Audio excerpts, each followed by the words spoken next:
Selamat pagi, selamat berjumpa, selamat hari gawai. Ya, indah sekali. Kita bergawai di Kuching, oke? Kita bergawai di Kuching. Nah, sekali lagi saya tertarik dengan bahasa-bahasa yang keluar tadi, bahwa apa tujuan saya hidup, apa tujuan saya ada di sini. Nah, sekali lagi dengan tegas bahwa setiap pribadi kita ini ada tujuan dari Tuhan. Engkau lahir dalam suku apa? Dan engkau bekerja di mana? Saya yakin bahwa Tuhan yang membawa engkau dan mempunyai tujuan masing-masing. Amin. Dan itu dari Tuhan, percayalah. Dan juga kita yakin bahwa Tuhan itu memang Allah yang memperhatikan kita semua. Nah, oleh sebab itu jangan bingung dan jangan heran kenapa kau ada di Kuching. Kalau kamu persoalkan demikian tuh, saya lebih banyak soalan saya tuh. Satu karung, satu truk, satu lori tidak habis. Nah, saya ingin tanya sebelum kita mendengar firman Tuhan, karena tajuk firman Tuhan pada hari ini orang Kristen dan Roh Kudus. Banyak pastor dan banyak pendeta malas untuk khotbah ini. Tapi saya mau khotbah pada pagi ini karena saya mulai boring hidup. Tahu boring, bosan. Nah, orang Kristen dengan Roh Kudus. Dan sebelum itu saya mau tanya, siapa yang sudah 30 tahun sudah orang Kristen di sini? Sila angkat tangan.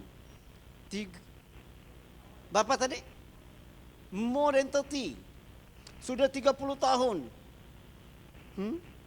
Ya, saya sudah sebelum lahir sudah Kristen kata orang. Tahu?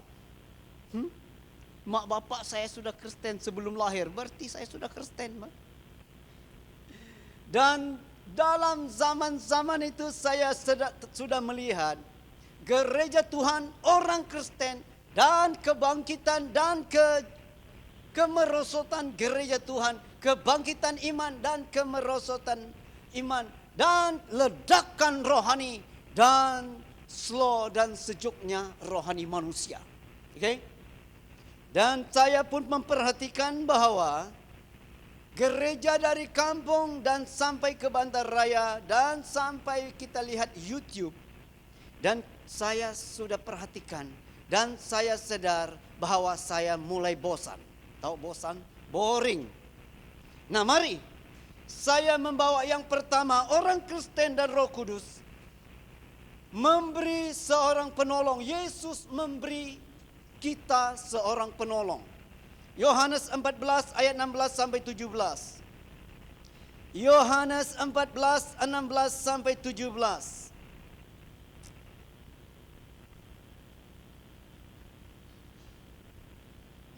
Berkata, Aku akan minta kepada Bapa dan Ia akan memberikan kepadamu seorang penolong yang lain, supaya Ia menyertai kamu selama-lamanya. Ayat 17, yaitu Roh kebenaran. Dunia tidak dapat menerima Dia, sebab dunia tidak melihat Dia dan tidak mengenal Dia. Tetapi kamu mengenal Dia sebab Ia menyertai kamu dan akan diam di dalam kamu. Ini janji Tuhan kepada murid-muridnya sebelum Ia ditangkap. Dia berkata, aku akan pergi kepada Bapa. Dan aku akan minta kepada Bapa supaya Ia memberikan engkau seorang penolong, yaitu Roh Kudus. Kalau dia sebut Roh Kudus pada masa itu mereka tidak mengerti. Dia harus sebutnya Roh kebenaran. Seorang penolong. Ini berarti bahwa saya dan saudara perlu pertolongan. Amin. Yesus sangat mengerti bahwa orang Kristen dan yang percaya kepada Dia pada masa-masa itu memerlukan pertolongan, yaitu pertolongan dari Allah sendiri, yaitu Roh Kudus. Lalu saya perhatikan gereja sejak purbakala. Gereja yang melibatkan Roh Allah di dalam dia. Gereja itulah ledakannya dan bangkitnya luar biasa.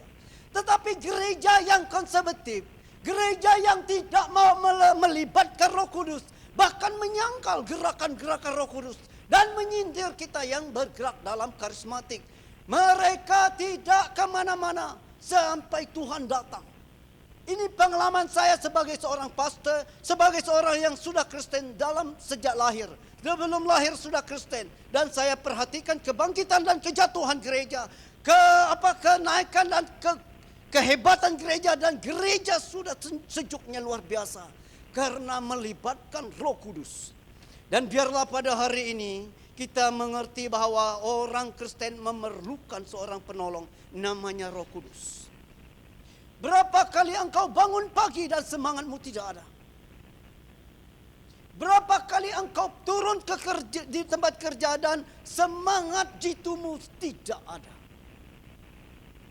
Keyakinan dirimu tidak ada sama sekali. Padahal engkau orang hebat tuh. Saya gelarkan generasi ini generasi hebat. Karena dengan satu tangan mereka boleh on handphone dan send message, dan saya memerlukan dua tangan. Itu belum tersend tuh. Kadang-kadang terpadam sendiri. Karena kita tahu mana mau tekan. Tapi generasi ini tik tik tik tik. Nah, sudah send daddy. Wih, anak saya 2 orang tuh. Saya kata generasi hebat. Tetapi semangat, keyakinan diri tidak ada. Mungkin di dalam apapun arena yang lain, jati diri, semangat diri, ya keyakinan diri luar biasa. Tetapi bertembung dengan saja kuasa hantu dan keyakinan dirimu terus zero, negatif lagi. Nah, kita memerlukan seorang penolong. Namanya Roh Kebenaran, Roh Kudus. No play-play gereja. Terus terang saja pada hari ini, terus terang saja. Saya sudah mengikuti rentak dan alur, rentak dan gaya-gaya gereja di Bantaraya. Generasi zaman ini. Dan saya lihat makin hari gereja makin tidak berdaya. Makin hari makin gereja tidak berkeupayaan, tidak mampu. Kenapa? Karena kadangkala gereja menggantikan Roh Tuhan, Roh Kudus dengan kecekapan pikiran, dengan kecekapan talenta, dengan kecekapan apa yang kita belajar. Nah, sekali lagi begini, talenta tidak dapat menggantikan Roh Kudus, penolong. Kecekapan apa yang engkau belajar dalam bertahun-tahun dalam sekolah tidak dapat menggantikan yang bernamanya penolong dalam ketidakberdayaan, ketidakmampuan. Itu sebabnya kamu lihat manusia-manusia kaya, orang-orang pintar, orang bijaksana, orang yang luar biasa baik, pandainya, tetapi di dalam gereja mereka tidak berdaya sama sekali. Tidak ada tidak ada kuasa, dan mereka akan makin hari mereka berusaha dengan kerja keras. Mereka tampilkan segala apa yang mereka belajar dalam teknik mereka, dan itu sahaja yang mereka ada. Dan generasi ini kata wow. Tetapi saya sebagai orang yang sudah Kristen sebelum lahir lagi, saya kata no. Saya sudah bosan sekali. Boring, benar-benar boring. Kenapa? Karena tanpa Roh Kudus menyertai saya, gereja Tuhan, kita tidak kemana-mana. Kita akan sama dan biasa-biasa saja. Dunia akan bandingkan dia dengan kita, sama saja leh. Sama saja po. No. Selepas ini kita akan mulai rentak kita. Gereja Tuhan akan mulai dengan perjuangannya, yaitu doa, membaca firman Tuhan, dan puasa. Ada 3 hal. Setiap pribadi harus berjuang di dalam hal ini. Tidak dapat diganti dengan apapun. Dengan duit, no. Dengan talenta, tidak. Itu sebabnya engkau bangun pagi dan engkau bingung juga. Kadang-kadang bingung kan? Macam mana saya seorang Kristen ini? Dan sesudah kita berjuang dalam doa, dalam firman Tuhan, dalam puasa, kita akan lihat tinggi rentanya langit. Orang lain akan lihat tinggi rentanya langit bersama kita. Dan orang luar terkejut dan bergetar tengok kita. Bergeger. Tengok kekuatan orang-orang Kristen. Kalau gereja lain tidak mau ikut serta, biar BM Grace saja ikut serta. Dalam rentak kita seterusnya. Melibatkan Roh Kudus setiap hari dalam hidup. Sekali lagi, saya sudah boring sekali hidup. Kalau begini gereja. Kalau begini gereja bawa kita dengan rentak. Saya sangat bersyukur karena kita coba dengan sekuat tenaga. Coba dengan segenap hati bagaimana kita menaikkan gereja, menaikkan sebuah ibadah. Dan itu harus dan harus dan harus. Jangan bodoh datang tidak ada latihan apa-apa. Jangan coba-coba tampil di pentas dan engkau tidak menyiapkan dirimu. 1 titik pun, 1 senti pun. Bagaimana untuk menyanyi? Bagaimana untuk main gitar?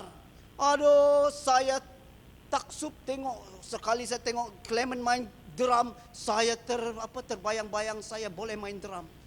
Sekali saya tengok siapa yang main litu, siapa nama kau tu? Abil. Wih, dia main litu. Tapi saya lihat di YouTube orang main litu.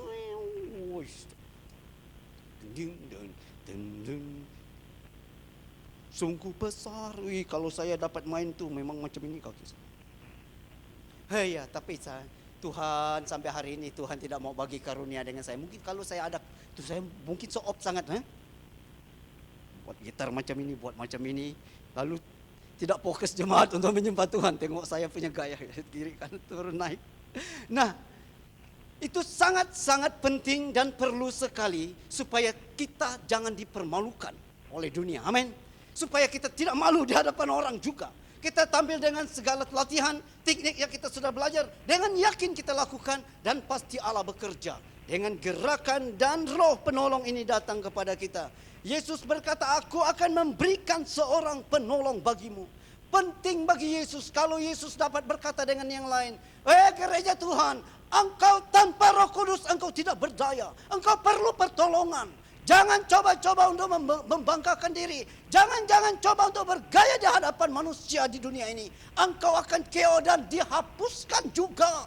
Tetapi aku akan memberi seorang penolong bagimu namanya Roh Kudus. Dan dia akan menolong engkau dalam apa sekalipun. Yang tidak mungkin menjadi boleh. Yang tidak dapat menjadi dapat. Tidak ada yang mustahil bagi dia. Itu bahasa Yesus pada masa itu. Hanya disingkatkan dalam bahasa ini. Aku akan memberikan seorang penolong bagimu. Tetapi pada masa itu dia berkata, ya roh kebenaran. Dengan firman Tuhan dia akan mengajar engkau segala firman yang telah sampaikan kepadamu. Dan oleh sebab itu waktu orang bernubuat tanpa firman Tuhan itu kosong sama sekali. Itu palsu sama sekali. Bernubuat tanpa dasar firman Tuhan. You are bluff. Engkau memperbodohkan dirimu dan engkau juga memperbodohkan manusia di sekitarmu. Dan saya tidak dibodohkan. Karena saya sangat mengerti siapa Roh Kudus. Waktu umur saya sudah 18 tahun, Roh Kudus turun di atas saya. Dan saya mulai berbahasa roh. Kuria sentara, karya sentoria, karya. Satu hari, satu malam berbahasa roh. Orang kerasukan setan datang limpah saya terus rebah dan terus terlepas tuh. Nah yang kedua Yesus berkata, kamu akan mendapat kuasa. Orang Kristen dan Roh Kudus. Kamu akan mendapat kuasa. Kisah para Rasul. Kisah para Rasul pasal 1. Ayat 8. Ini ayat yang selalu dibaca. Nah mari pada hari ini semua kita mengubah cara kita berpikir. Gereja tanpa Roh Kudus, gereja itu biasa-biasa saja. Gereja tanpa Roh Kudus, Gereja itu tidak kemana-mana, hanya gaya ada. Seorang Kristen tanpa Roh Kudus, orang Kristen itu biasa-biasa saja. Tetapi orang Kristen yang melibatkan Roh Kudus dalam diri dia, orang akan terheran-heran melihat engkau waktu pagi. Orang akan heran melihat keretamu limpas kereta mereka. Atau orang akan heran melihat waktu kereta orang limpas kereta kamu. Dan kereta kamu bersinar. Bersinar seperti matahari. Saya rasa kalau Clement bawa kereta Hilux-nya bersinar seperti matahari, semua kereta lain berhenti dan dia seorang saja jalan. Daripada jam 30 menit, 2 menit sampai dah. Haleluya. Tidak ada yang mustahil bagi Tuhan. Dan dikatakan Kisah Para Rasul pasal 1 ayat 8. Nah, saya baca bagi kita.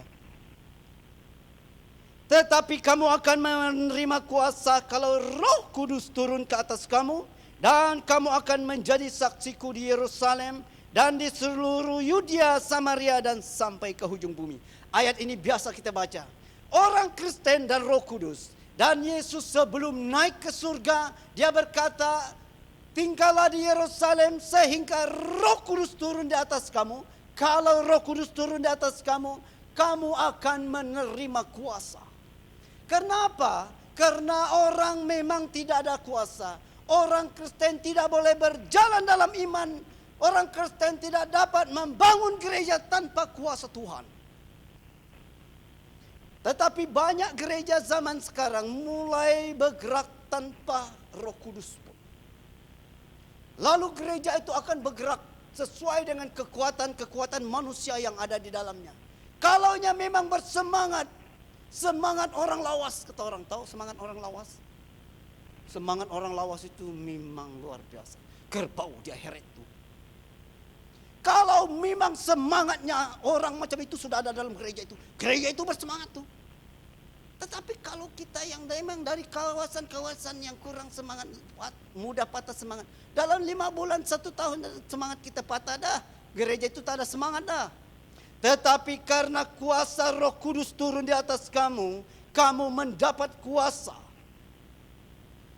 Kita mendapat kuasa. Ini sangat-sangat perlu dan sangat-sangat diperlukan oleh gereja pada hari ini. Saya masih ingat waktu saya masih sekolah rendah. Pada zaman itu sangat rampan di negeri ini, di kampung kami, di daerah kami. Orang main azimat, orang main mantra. Orang boleh bunuh engkau dari jauh. Dan pada zaman itu sangat-sangat lumrah orang terbangkan kepala dia. Kepala linciur, apa namanya? Dengan kepala, dengan isi perutnya terbang 1 kali.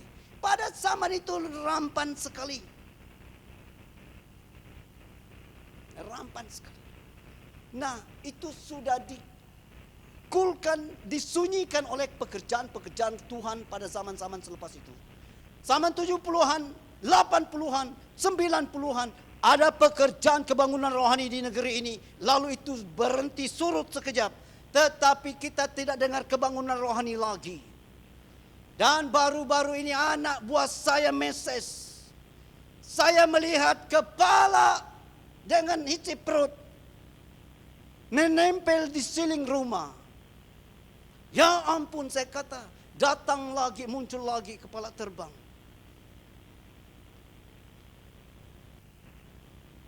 Dia bermimpi dan ada wanita tua hantam dan rambutnya gugur. Jumpa dokter kata tidak ada apa-apa. Didoakan, diurapi dengan minyak, sudah botak.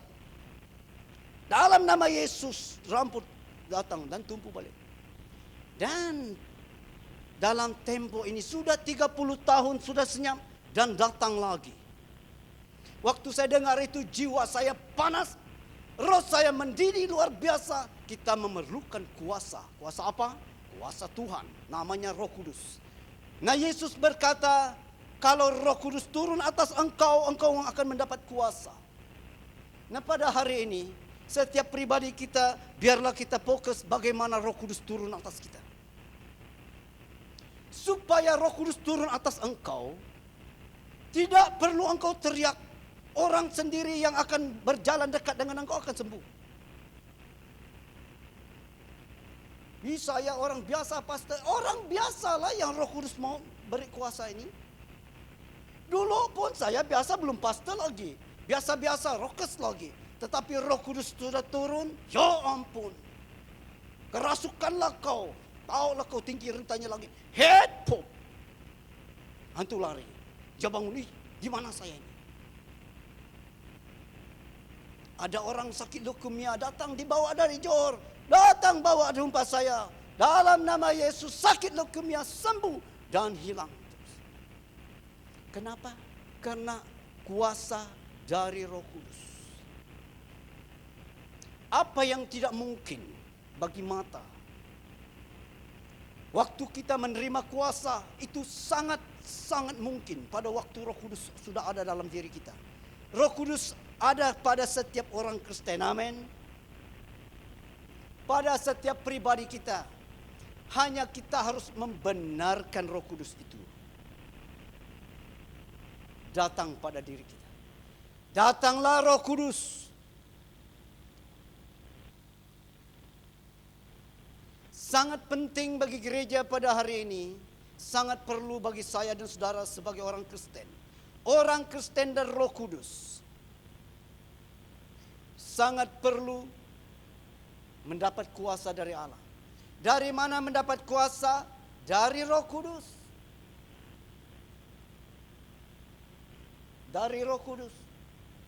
Waktu saya di daerah penginjilan, saya sebenarnya sudah takut juga. Karena daerah-daerah penginjilan itu banyak hantunya. Banyak mentera, banyak azimat, banyak pengaruh. Orang kata di daerah ini banyak pengaruh, pastor jangan pergi sana. Oh, dalam nama Yesus kita akan pergi juga. Tapi adakah saya bodoh-bodoh untuk pergi? Tidak. Doa semalam-malaman. Semalam suntuk, siang dan malam berdoa. Puasa lagi. Sampai kamu yakin waktu kamu berdiri, semua hantu akan lari. Benar. Yakin kuasa Tuhan sudah datang. Karena bangun pagi pun terasa rambut sudah berdiri itu. Roh Tuhan sudah ada.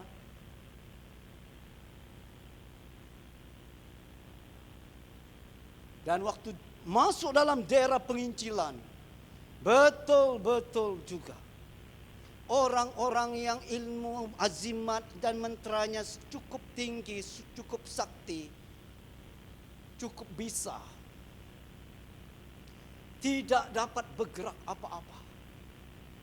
Karena berapa bulan dan 1 tahun kemudian datang orang jadi Kristen ini, jadi Kristen ini, jadi Kristen. Baru mulai bersaksi. Oh, mula-mula saya mau coba apa pastor itu, tapi saya punya pengaruh nomor 1, saya terus meletup botol. Botol. Oh, macam itu kah?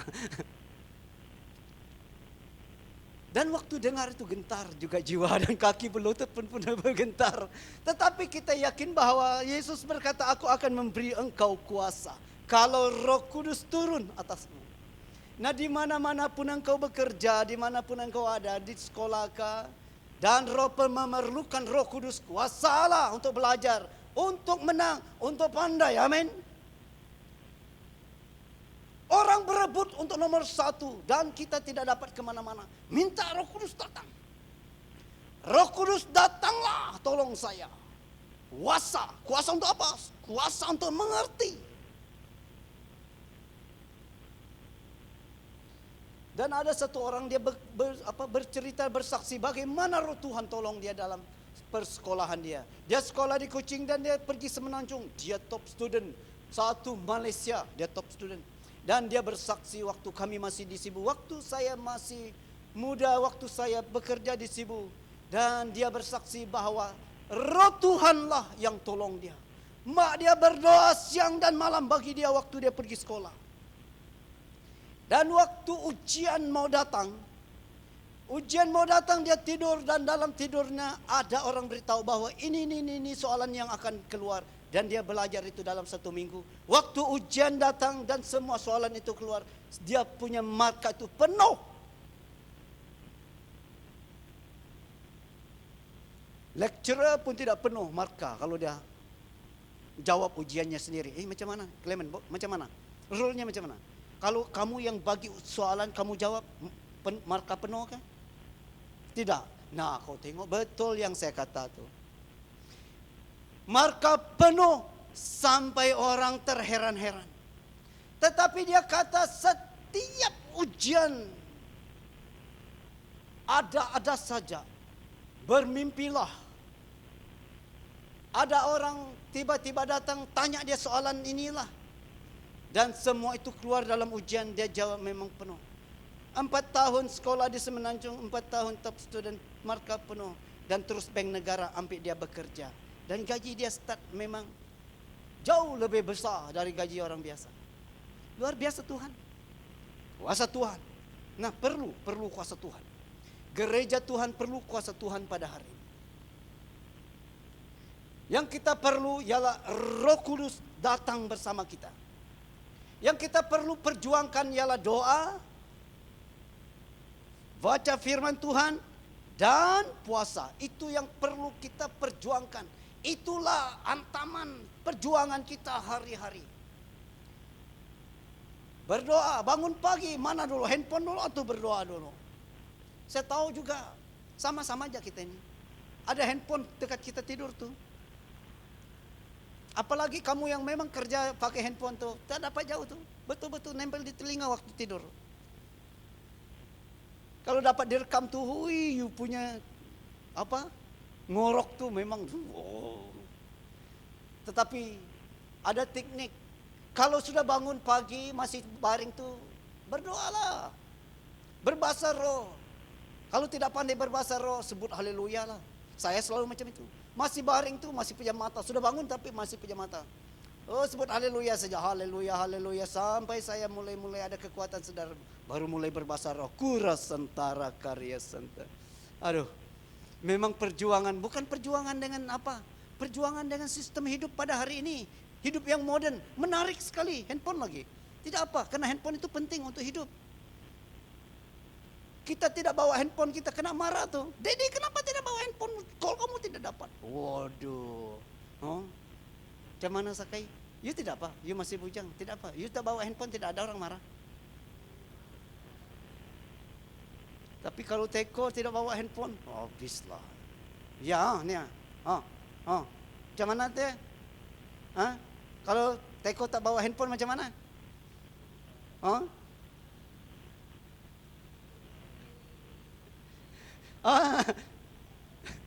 Macam mana? Kalau Gary tidak bawa handphone macam mana? Satu hari kena tengok, baru tahu. Nah, handphone itu penting. Tetapi ya kita harus berjuang juga. Bagaimana untuk berdoa, bagaimana untuk berpuasa, bagaimana untuk membaca firman Tuhan. Cari teknik, cari 1001 macam untuk berjuang dalam tiga area ini. Tidak ada tawar-menawar. You tidak ada 3 ini, you akan KO. You akan jadi orang Kristen biasa-biasa saja. Yang boleh dibuli oleh dunia, boleh dibuli oleh hantu, boleh dibuli oleh kecemasan, ketakutan yang datang dalam negeri ini. You boleh dibuli. Tetapi kalau 3 hal ini, membaca firman Tuhan, berdoa, puasa, engkau perjuangkan makin hari makin naik, makin hari makin tinggi levelnya. Kau tahulah, dunia akan tahu tinggi rentanya langit dengan kita. Kau bangun saja, kau akan boleh arahkan. Ribut, datanglah. Boleh. Coba saja. Dan mengaku saja jugalah bahwa hidup ini macam boleh dia heret-heret juga kita. Sampai kita terlalai dan kita terbuai dengan hidup ini. Dan kita pun terikut-ikut dengan keadaan juga. Dan sampai saya kata, aduh, saya mau minta hujan turun, tidak turun. Karena terlalu panas, minta hujan, boleh kau turun. Tidak turun-turun. Saya kata, mana kuasa yang dulu? Saya dulu hujan mau turun, saya kata, hujan jangan kau turun. Saya dengan toke saya mau hantar ini barang ini, kotak-kotak lagi kalau hujan macam mana? Wih, betul-betul hujan itu mau turun, tidak juga jatuh. Dan lori kami 2, hujanlah belakang tuh.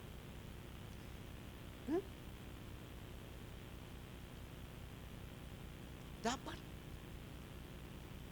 Tetapi saya kata, mana sudah kuasa itu? Saya duduk dan merenungkan nasib diri sendiri. Oh, sudah terlalai, terbuai, terhanyut dengan keadaan-keadaan. Terikut dengan rentak-rentak gereja zaman ini yang tidak ada kuasa, yang tidak kemana-mana. Mari kita ubah rentak gereja, ubah rentak nasib kita, ubah rentak keluarga kita.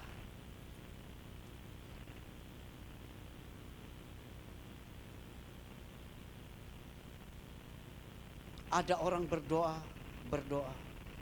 puasa, waktu tidak ada beras, Tuhan bagi beras dari langit itu.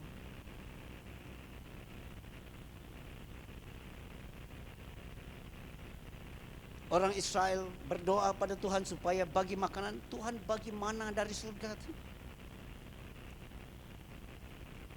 Nah, perlu orang Kristen dan Roh Kudus sangat-sangat perlu kuasa. Nah, yang seterusnya di sini, Roh Kudus adalah Allah. Perlu. Karena ada orang pikir Roh Kudus itu bukan Allah. Lalu dia tidak peduli. Allah Bapa, yes. Yesus, yes. Tapi Roh Kudus, no. Oh, itu sudah salah besar.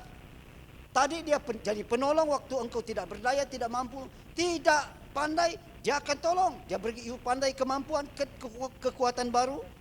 Dan dia memberi kuasa supaya hantu setan lari lintang pukang. Jangan hantu setan pula yang menakut-nakutkan kita. Ya, sibuk, saya letih, saya pergi doa rumah. Urapilah sinilah. Ya, saya seorang saja yang boleh halau hantu setan? No, semua kita. Kata firman Tuhan di sini. Nah, Roh Kudus adalah Allah. Yang pertama Matius 28 ayat 19. Dari Matius 28, mari kita baca. Matius 28 ayat 19. Ini ayat yang paling populer juga. Ayat 19 berkata, karena itu pergilah, jadikanlah semua bangsa muridku dan baptislah mereka dalam nama Bapa dan Anak dan Roh Kudus. Roh Kudus adalah Allah, sama dengan Allah. Sama taraf, sama tinggi, sama kualiti. Dia berkata, baptislah mereka dalam nama Bapa, Anak dan Roh Kudus. Sama kuat, sama belit, sama betul. Roh Kudus, dia adalah Allah. Waktu engkau dengar Roh Kudus, dia adalah Allah yang perlu dihormati, disembah, dipuji. Dan yang kelebihan Roh Kudus ini, dia sangat-sangat suka untuk masuk dalam engkau. Dia sangat-sangat suka untuk turun di atas kita. Karena itu tugasnya dihantar dari surga pada awalnya. Bukan untuk dipakai untuk, waduh, Roh Kudus berkata macam ini. Padahal tidak ada dasar firman. Aduh, kacau kita. Karena itulah minatnya Roh Kudus supaya memenuhi saya dan saudara, supaya kita mempunyai kuasa. Supaya dia memenuhi kita, supaya kehendak kita yang selalu tidak betul diubah. Di mana waktu kita tidak mampu hidup. Orang minum air mabuk, air tuak, air apa henik. Aduh, kita terheret, terikut-ikut. Sebenarnya kita tidak mau, tetapi kita terheret. Roh Kudus mau turun atas kita, memenuhi kita. Dan waktu orang mau heret kita, no, saya tidak tergoda sedikit pun. Di mana kekuatan Roh Kudus? Disinilah dia perlu. Dia sangat-sangat mau memenuhi kita. Dia sama dengan Allah. Karena dia memang Allah, tetapi dia sangat suka dengan kita. Hanya kita saja yang tidak suka dengan dia kadang-kadang. Ataupun kita tidak tahu. Saya yang pertama, Roh Kudus tolong saya. Kalau tidak, aduh, sudah lama sudah tidak dapat kemana-mana. Sudah lama tidak ada di bumi ini. Tapi Roh Kudus menolong, Roh Kudus ada pada kita. Apa yang tidak mungkin bagi manusia sangat mungkin. Walaupun kita sudah takut, tapi Roh Kudus berkata dari dalam diri kita, jangan takut, jangan takut. Akhirnya kita tidak takut. Karena Roh Kudus. Okay? Nah, yang seterusnya, Roh Kudus adalah Allah. Dia maha hadir. Nah, ini ayat yang terakhir. Kalau mau khotbah tentang Roh Kudus itu banyak sekali. Dan minggu-minggu yang akan datang kita akan berkhotbah tentang Roh Kudus. Sehingga Roh Kudus memenuhi kita. Sehingga Roh Kudus menguasai kita. Sehingga Roh Kudus menguasai gereja. Sehingga setiap orang Kristen pribadi kita di sini mampu mengeluarkan kuasa Roh Kudus. Amin. Karena ada waktu-waktu di mana engkau akan berdoa bagi orang sakit dan orang sakit sembuh. Di pastor, kalau pastor ada, pastor lah kan. Tetapi pastor tidak ada. Orang kerasukan, histeria, oi, you lah. You datang sana tak perlu teriak-teriak. You datang saja, antu tu lari tu. Itu saya kata dengan anak saya, kalau ada histeria di SMK Matang Hilir, beritahu cikgu, panggil daddy saya sekarang juga. Sudah lama saya dengar ada kabar bahwa histeria beramai-ramai di daerah itu, di sekolah itu. Saya geram betul. Saya tunggu waktu aja. Bila-bila waktu saya akan pecut, break, betul-betul di depan staff room break. Lalu masuk, mana hantu, mana histeria. Dalam nama Yesus, lari kau lintang pukau. Gerinti lari itu. Karena kita akan berpuasa, kita akan membaca firman Tuhan, kita akan berdoa. Amin. Oh masa itu, haleluya. Nyamuk pun tidak berani dekat kita. Sekarang dalam bilik tidur kita nyamuk pun masuk, sepaksa kita spray. Aduh, kita yang mau mati pengsan kena. Aduh, Tuhan ini sudah tidak betul nih. Nyamuk pun sudah tidak takut dengan kami. Apa salah kami? Oh, mungkin kurang puasa nih. Kurang berdoa lagi. Kurang membaca firman Tuhan. Baca tapi sedikit-sedikit. Oh, itu memang sedikit. Memang nyamuk tidak takut kan? Takut nyamuk dengan firman Tuhan. Haleluya. Nah, Mazmur 139. Mari, ayat 7 saya baca bagi kita. Kemana aku dapat pergi menjauhi Roh-Mu? Kemana aku dapat lari dari hadapan-Mu? Jika aku mendaki ke langit, Engkau di sana. Jika aku menaruh tempat tidurku di dunia orang mati, di situ pun Engkau. Ayat 9. Jika aku terbang dengan sayap fajar dan membuat kediaman di ujung laut, juga di sana tangan-Mu akan menuntun aku dan tangan kanan-Mu memegang aku. Nah, pemazmur berkata, dari mana aku dapat lari dari Roh Kudus? Tidak ada tempat. Kalau aku pergi jauh di sana, ternyata Engkau juga di sana. Kalau aku pergi ke dunia orang mati dan membuat tempat tidurku bersembunyi, bertapuk, di sana pun Engkau. Bertapuk atau bertepuk? Bertapuk, ya. Di sana pun Engkau. Dan tangan-Mu akan menuntun. Dan tangan kanan-Mu memegang. Roh Kudus ada di mana-mana. Dia maha hadir. Itulah Allah. Dia sama dengan Allah Bapa, Allah Anak dan Roh Kudus. Itulah Allah. Nah, Roh Kudus pada hari ini, mulai karena Engkau dipanggil dalam gereja BM Grace,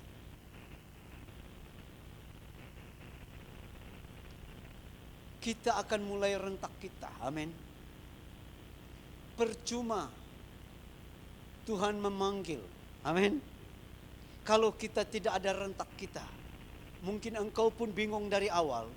Kalau Tuhan memberkati BM Grace macam ini, sebenarnya untuk apa? Kalau kita sama-sama dengan orang lain itu untuk apa?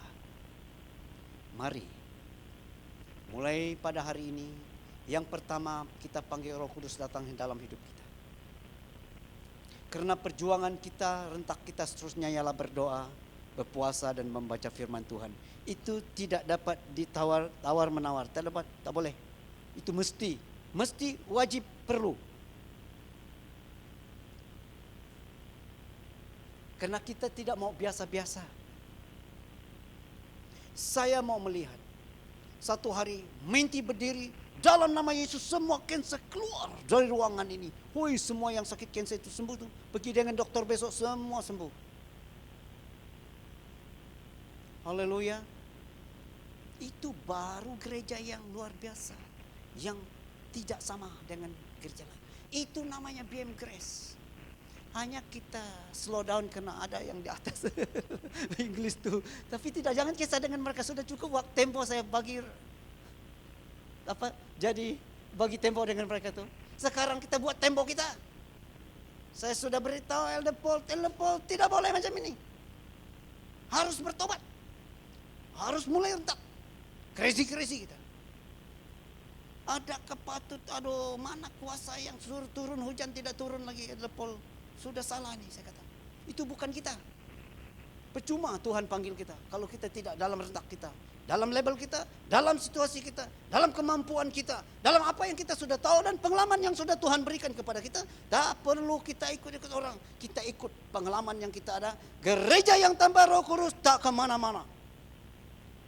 Gereja tanpa doa tak kemana-mana.